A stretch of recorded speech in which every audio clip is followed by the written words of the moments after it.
మా సార్ వెంకటాంపల్లె ఇలా గన్పూర్ మండలం వెంకటాంపల్లె మాది. నా పెద్ద కొడుకు సిఐ, చిన్న కొడుకు ఎక్కడున్నది మాకు తెలియదు సార్. పేరు నాగేశ్వర రెడ్డి. చిన్న కొడుకు కానిస్టేబుల్. ఇద్దరు బిడ్డలు ఒక ఆమెను గంగారం ఇచ్చిన, ఒక ఆమెను గోపులాపురం ఇచ్చిన. వాళ్ళ కష్టం చేసుకొని వాళ్ళు బతుకుతున్నారు. మాకేం ఆశపడకుండా వాళ్ళ కష్టం చేసుకొని వాళ్ళు బతుకుతున్నారు. మాకు ఆస్తి పంపకాలు ఆస్తి చేసి అని మా పెద్ద కొడుకు 4 ఏళ్ళ నుండి మాకు సతాయిస్తే నాయన నేను చచ్చిన దగ్గర ఉండాలి, చచ్చినాక చేసుకుందరని చెప్పిన. చెప్తే అట్లా కాదు, నాకు 2 కొడుకులు, మీరు చచ్చిపోతే సగం కావాలి అంటాడు తమ్ముడు.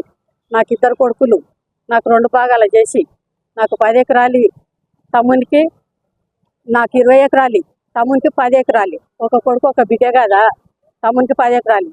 తమ్ముని బిడ్డ ఉంటే నా కొడుకులు తమ్ముని కొడుకు కలిసి పెళ్లి చేస్తారు. నాకైతే ఇప్పుడు 20 ఎకరాలు అన్నాడు. ఇదేకటి పద్ధతి నాయన, ప్రపంచంలో లేనిది. నీ పెద్ద ఓదలు ఉండవు, ఏంటికి కారం అవుతావు నాయన. నీకు ₹1,00,000 వస్తాయి, కొంత 50,000 వస్తుంది. నీ కష్టం నువ్వు చేసుకొని బతుకునైనా నువ్వు సంపాదించుకో. ఇంత దానికి ఎందుకు రద్దీ పడతావు? నీ పిల్లలు ఉన్నంత వరకు గుడకంగా ఇది అన్యాయం చేసిండని అనుకుంటారు జనం. వద్దు నాయన, నీ కాలు మొక్తానైనా. ఒకవేళ అమ్మనాయన చచ్చిపోయినరు అనుకో, అమ్మనాయన చచ్చిపోతే నేనే సాకినా, నేనే చెల్లెలు పెళ్ళిళ్ళు చేసిన అనుకో, నేనే తమ్ముని సాగిన అనుకో, పెద్ద మనసు చేసుకొని ఆయన ఈ కాలం కాకునైనా నీ కాళ్ళు మొక్కిన చెప్తే కూడా కాక పొట్టనీకి వచ్చిండు. కుర్చీ తీసుకొని ఉరికొచ్చిండు. ఉరికొచ్చినప్పుడు నాకు మోకాలకు ఆపరేషన్ అయ్యింది, లేచే పరిస్థితిలో లేను. నేను లబలబ మొత్తుకునే వాళ్ళకల్లా నా ముందర కుర్చీ వాళ్ళకి పెట్టిండు. అట్లా 4 సార్లు వచ్చి 4 కుర్చీలు వాళ్ళకి దిగాడు. ఒక్కడు ఒంటిగా వచ్చిండు, పేపర్ తీసుకొని వచ్చి నాకు ఏడాడిస్తావు ఇక్కడ రాసి, ఫస్ట్ నాకు ఏడాడిస్తావు రాసి అని 2 సార్లు వచ్చి బెదిరించిండు. బెదిరిస్తే ఉడకంగా నువ్వు చంపినా సరే కానీ 10 మందిని తోలుకొచ్చుకొని ఆయన అయితే అది చేసిస్తా కానీ 10 మందిలో మాట్లాడుకొని చేసుకుందరని చెప్పినాక నేను మా అక్క కొడుకును పిలిపించిన, మా పెద్ద మంచి వాళ్ళ అక్క కొడుకును పిలిపించి అట్లేట నాగేశ్వరరెడ్డి ఉండని 4 దినాలు మీకు ఎక్కడ పోతుందని అన్నారు.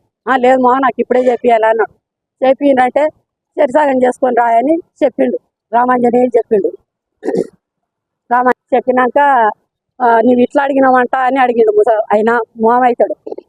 4 ఎకరాలు వస్తుంది మామ, పెళ్ళాళ్ళకు సరి ఎకరా ఇస్తా అంటున్నాడు కదా నాయన, వాళ్ళు కష్టం చేసిండ్రు కదా, ఇయ్యకోకో మాకేం బాధ లేదు, మాకు సరి 14 ఎకరాలు వస్తుంది మామ, చేసుకుంటాం అన్నాడు.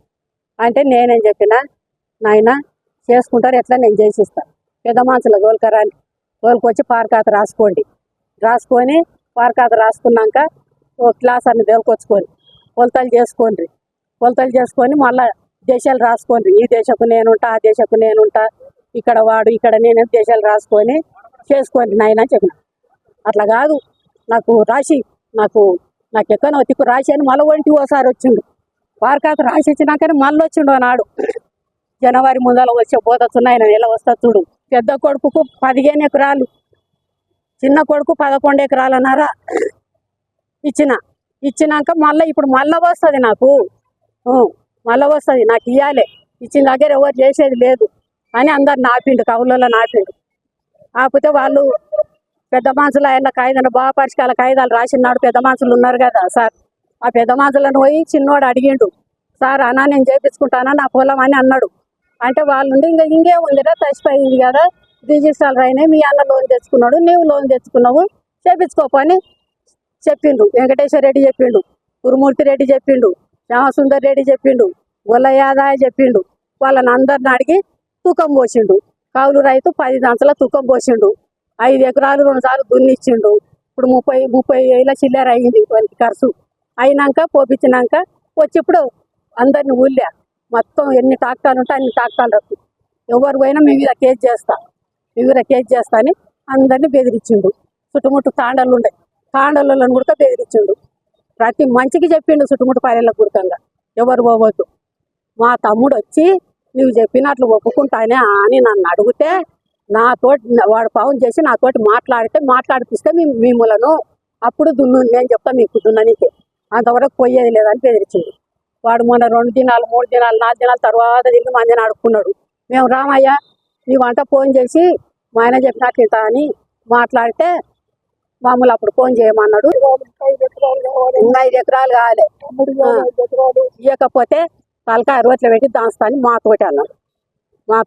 తలకాయ రోట్లో పెట్టి దాంస్తా, నరికి పొలి జల్లుతా తమ్ముడిని అట్లా.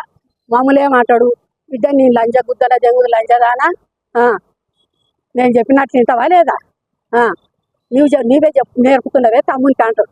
నీవే నేర్పుతున్నావే లంజదానా అని. మాకు ఒకరి దగ్గర ఒకరు పోగుద్దు, మామూలు వచ్చి కొడుతుండడు.